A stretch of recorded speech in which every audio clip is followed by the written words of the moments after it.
अस्सलाम वालेकुम जी। तो बेटा मैं हूं मोहम्मद अब्दुल्ला शाहिद और आप लोगों को पता ही है कि हम लोग जैसे 10th क्लास के जो इम्पोर्टेंट क्वेश्चंस हैं केमिस्ट्री के उनको डिस्कस करते आ रहे हैं जो 2024 में इम्पोर्टेंट हैं उनको लेके चल रहे हैं। तो अभी हम लोगों ने बाकी चैप्टर्स के ऊपर पहले वीडियो बना ली है, उर्दू मीडियम के लिए सेपरेट, इंग्लिश मीडियम के लिए सेपरेट। अभी अगला हमारा चैप्टर है बायोकेमिस्ट्री। इसके अंदर से बेटा देखते हैं बायोकेमिस्ट्री में सबसे पहले जो है वो कार्बोहाइड्रेट्स हैं, इनकी रिफाइन आप लोगों ने करनी है। और इसके बाद क्या है कि कुदरती तौर पर कार्बोहाइड्रेट कैसे तैयार होते हैं, ये जो आ जाता है बेटा हमारा मोनोसेक्राइड वाला, ये शॉर्ट क्वेश्चन है और लॉन्ग क्वेश्चन ज़्यादा इंपॉर्टेंट है, शॉर्ट क्वेश्चन के अंदर काम आता है मोनोसेक्राइड। फिर मोनोसेक्राइड के अंदर से ही ये वाला जो है ना हमारा ये ग्लूकोज और फ्रुक्टोज का स्ट्रक्चर और फार्मूला, ये बड़ा इंपॉर्टेंट शॉर्ट क्वेश्चन है, ठीक है। और इनके स्ट्रक्चर और फार्मूला के दरमियान में फ़र्क जो है ना वो अक्सर ही पूछ लेता होता है। फिर ओलिगोसेक्राइड जो है इसकी खसूसियात वो पेपर में पूछता है, इसकी खसूसियात के बारे में आप लोगों ने लिखना होता है कि क्या इसकी खसूसियात है बेटा। उसके बाद जो है वो नेक्स्ट हम लोग चलें तो आगे आ जाता है कार्बोहाइड्रेट के इस्तेमालात और सोर्सेज। ये शॉर्ट और लॉन्ग दोनों के लिए अहम है कि कहाँ पर इसको इस्तेमाल किया जाता है और इसके सोर्सेज और इस्तेमालात क्या होते हैं, वो काफ़ी इंपॉर्टेंट है।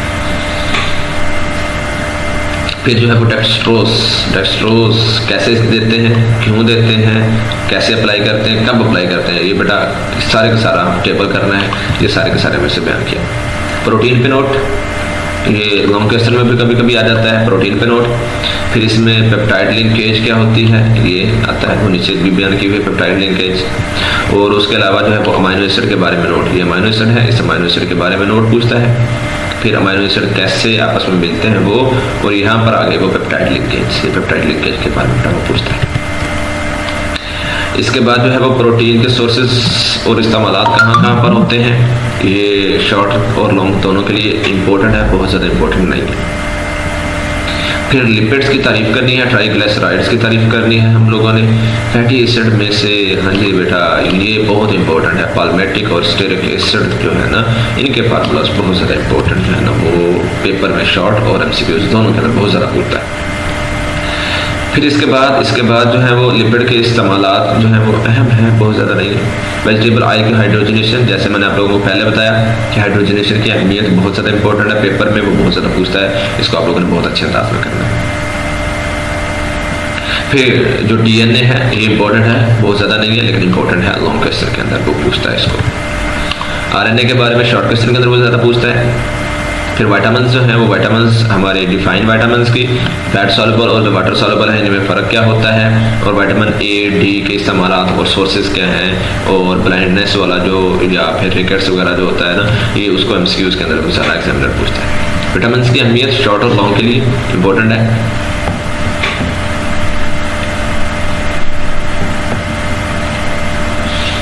ये चैप्टर हमारा बेटा कंप्लीट है, अगले की तरफ चल रहे हैं। अगला हमारा है एटमॉस्फेयर वाला। इस एटमॉस्फेयर वाले के चैप्टर के अंदर अगर हम लोग देखते हैं तो सबसे पहले एटमॉस्फेयर की कंपोजिशन, इसमें ये जो परसेंटेजेस है ना ये हम लोगों ने करनी है याद, ये वाली भी और ऊपर वाली भी, ये सारी की सारी परसेंटेजेस जो है ना वो हमारी पूछता है एमसीक्यूज के अंदर। इसके बाद ये जो टेबल है इसको भी आप लोगों ने देख लेना है हल्का फुल्का सा, क्योंकि ये एमसीक्यूज के अंदर पूछता है इसके बारे में कभी कभी। एटमॉस्फेयर की लेयर जो है ना ये शॉर्ट के लिए थोड़ा सा करना है, इसको ये टेबल ही भले कर लो, ऊपर से करने की जरूरत नहीं है। फिर ट्रोपोस्फेयर शॉर्ट के लिए, स्ट्रेटोस्फेयर जो है वो लॉन्ग के लिए आता है, पूरे का पूरा बहुत ज़्यादा इंपॉर्टेंट नहीं है लेकिन है तो सही। इसके बाद आता है पोल्यूटेंट और कंटामिनेंट में फ़र्क। कंटामिनेंट क्या होते हैं, पोल्यूटेंट क्या होते हैं, इनमें फ़र्क वो पूछता है या इनके लहदा से डिफाइन वगैरह कभी कभी वो पूछ लेता है। फिर इसके बाद वो पूछता है सेकेंडरी पोल्यूटेंट क्या होते हैं और प्राइमरी पोल्यूटेंट क्या होते हैं, ये वाले प्राइमरी पोल्यूटेंट क्या होते हैं और सेकेंडरी पोल्यूटेंट क्या होते हैं, इनमें फ़र्क वो पूछता है और ये भी काफ़ी ज़्यादा इंपॉर्टेंट है पेपर में। फिर आ जाता है बेटा हवा के पोल्यूटेंट के सोर्सेज, चाहे वो कार्बन के पोल्यूटेंट है बेटा, चाहे वो सल्फर के पोल्यूटेंट है, चाहे वो नाइट्रोजन के पोल्यूटेंट है, उनके सोर्सेज जो है ना वो सभी के ऑलमोस्ट एक जैसे ही है, तो इनको आप लोग एक ही सोर्सेज याद कर लो, वो तीनों के अंदर रिपोर्ट कर सकते हो।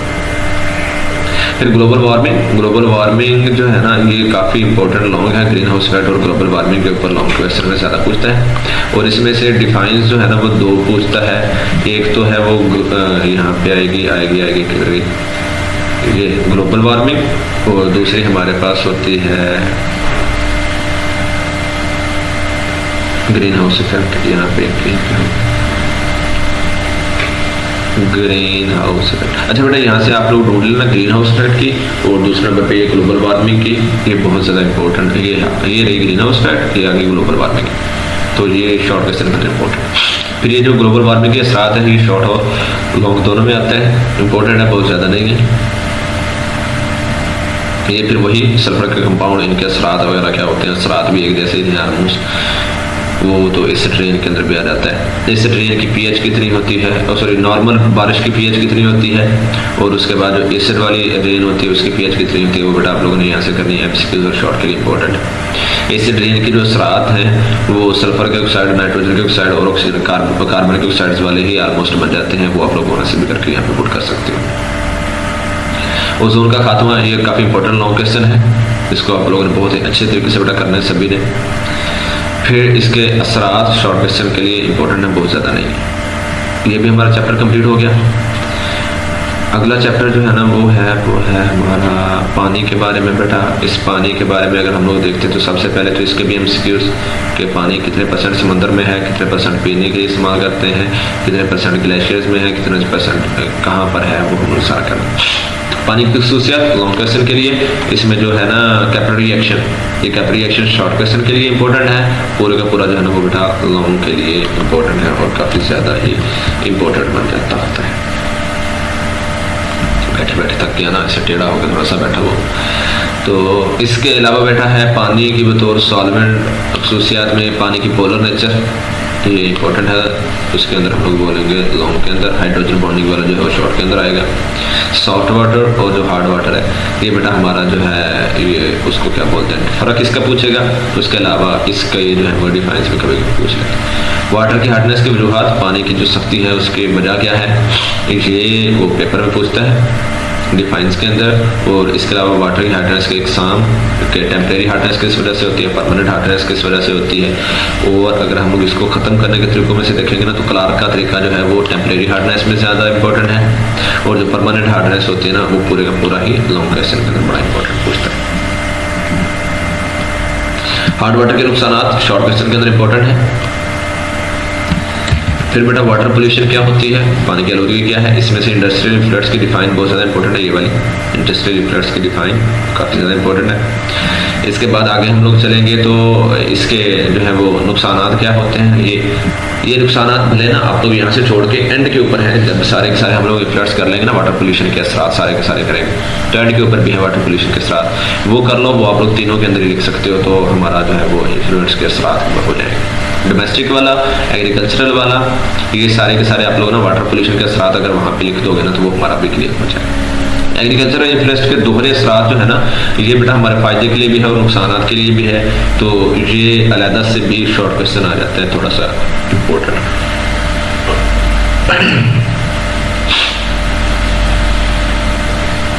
इसकी वजह से पानी की वजह से होने वाली बीमारियाँ, पानी की वजह से होने वाली बीमारियों में सबसे पहले जो डायरिया वो अहम है। फिर ये जो कोलरा है जिसको हैजा भी बोलते हैं वो अहम है। फिर इसके बाद जो है वो फ्लोरोसिस वाला अहम है, और फ्लोरोसिस के अलावा जो है ना यहाँ पर बेटा टाइफाइड वाला ये अहम है। फिर ये जो इसके है ना पानी, ये जो पानी की आलूदगी से बचने के तरीके, ये हम लोगों ने शॉर्ट क्वेश्चन के अंदर बेटा करने होते हैं। ये चैप्टर भी कंप्लीट हो गया बेटा। अगले चैप्टर की तरफ चलते हैं हम लोग। अगला चैप्टर जो है वो केमिकल इंडस्ट्रीज वाला है। इसके अंदर हम लोग अगर देखते हैं तो सबसे पहले हम लोगों ने ये जो है वो मिनरल्स और ओर्स, इन दोनों में फ़र्क देखना है। मिनरल्स और ओर्स में फ़र्क आ जाएगा हमारा अच्छे से। इसके बाद जो है वो ओर्स की कंसंट्रेशन के ऊपर पूरे का पूरा नोट आ जाता है। उस कंसंट्रेशन में आप लोगों ने ग्रेविटी सेपरेशन, फिर फ्लाथ फ्लोटेशन, इलेक्ट्रोमैग्नेटिक सेपरेशन, ये सारे के सारे आप लोगों ने लिखना है। और उसके बाद जो है ना वो बेटा ये जो रोस्टिंग है और स्मेल्टिंग है, रोस्टिंग वाला शॉर्ट के लिए आप लोगों ने करना है। सबसे इंपॉर्टेंट जो लॉन्ग है वो एक तो स्मेल्टिंग वाला यहाँ से आएगा इस चैप्टर में से। उसके अलावा दूसरा जो लॉन्ग इंपॉर्टेंट है ना वो बेटा हमारे पास होगा यहाँ पर से बेस्मराइजेशन और स्मेल्टिंग वाला, ये दोनों ही बहुत इंपॉर्टेंट लॉन्ग क्वेश्चन है। टवाइजर को क्यों इस्तेमाल करते हैं हम लोग स्मेल्टिंग में, और बेस्मराइजेशन में पाइपेट को क्यों इस्तेमाल करते हैं, ये बेटा शॉर्ट क्वेश्चन के अंदर इंपॉर्टेंट है। फिर इसके बाद अगर हम लोग देखते हैं मेटल को रिफाइन करने के तरीके, ये काफ़ी इंपॉर्टेंट लॉन्ग क्वेश्चन। इसके बाद सॉल्वेज प्रोसेस, ये लॉन्ग के लिए है, इंपॉर्टेंट है, बहुत ज़्यादा नहीं है। इसके जो रॉ मटेरियल्स हैं ये शॉर्ट के लिए आप लोगों ने करने हैं, और पूरे का पूरा जो होगा ना वो बाकी आप लोगों ने लॉन्ग के लिए करना है। इसके बाद सॉल्वेज प्रोसेस की ये जो है ना सॉल्वेज प्रोसेस के फ्लो शीट डायग्राम, ये भी पेपर में पूछता है और काफ़ी इंपॉर्टेंट है शॉर्ट क्वेश्चन के पॉइंट ऑफ व्यू से। सॉल्वे के फवाइद जो है ना, ये इसके खुद जो पूरे का पूरा नोट इसके ऊपर लिखना है ना, उससे ज़्यादा इसके फवाइद अहम है कि इसको हम लोग क्यों ज़्यादा इस्तेमाल करते हैं। नेक्स्ट है बेटा यूरिया की तैयारी। यूरिया की तैयारी में जो इसके रॉ मटेरियल्स हैं वो शॉर्ट क्वेश्चन के अंदर आते हैं, और इसका पूरे का पूरा जो प्रोसेस है वो लॉन्ग के अंदर आता है। अहम है, बहुत ज़्यादा नहीं है, लेकिन इसके जो अहमियत और काम है ना ये बहुत ज़्यादा इंपॉर्टेंट है उसके पॉइंट ऑफ व्यू से अगर देखें तो, पेपर के पॉइंट ऑफ व्यू से। फिर पेट्रोलियम क्या होता है, पेट्रोलियम की इब्तिदा में के अंदर से हम लोग देखते हैं क्रूड ऑयल क्या होता है। ये क्रूड ऑयल की डिफाइन यहाँ पे दी हुई होगी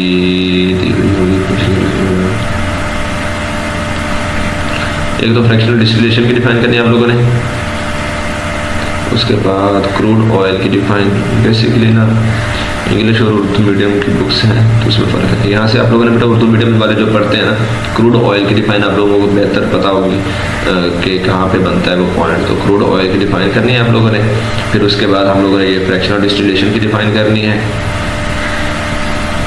फिर इसके बाद जो होता है यहाँ पर से डिफाइन में कुछ नहीं है, पूरे पूरा जो है ना वो लॉन्ग के लिए आ जाएगा। फिर लॉन्ग के लिए तो अपन करना है इसको। पेट्रोलियम की अहम फ्रैक्शंस कौन कौन सी हैं, उसमें पेट्रोलियम गैस में कितने कंपोजिशन है, उसके बॉइलिंग पॉइंट कितने हैं, उसके इस्तेमालात क्या हैं, ये सारे के सारे बेटा जो पॉइंट्स हैं ना ये आप लोगों ने उसके लिए करने हैं, शॉर्ट क्वेश्चन के लिए करने हैं, बहुत ज़्यादा इंपॉर्टेंट है। और MCQs के लिए भी बेटा आप लोगों ने इसको अच्छी तरीके से करना है हम लोगों ने। जी तो बेटा ये तो हमारा हो गया गैस पेपर सारे का सारा कंप्लीट। अगर इसमें आप लोगों को किसी भी किस्म का कोई भी मसला हो तो आप लोग पूछ सकते हो। इसके अलावा जो है ना इसकी पेजिंग स्कीम के कौन से चैप्टर में से कितने शॉर्ट क्वेश्चन आने हैं, कितने लॉन्ग क्वेश्चन आने हैं, कितने MCQs आने हैं, उसके लिए मैं इंशाल्लाह एक सेपरेट से वीडियो अपलोड कर रहा हूँ। Thank you so much. अल्लाह हाफिज़।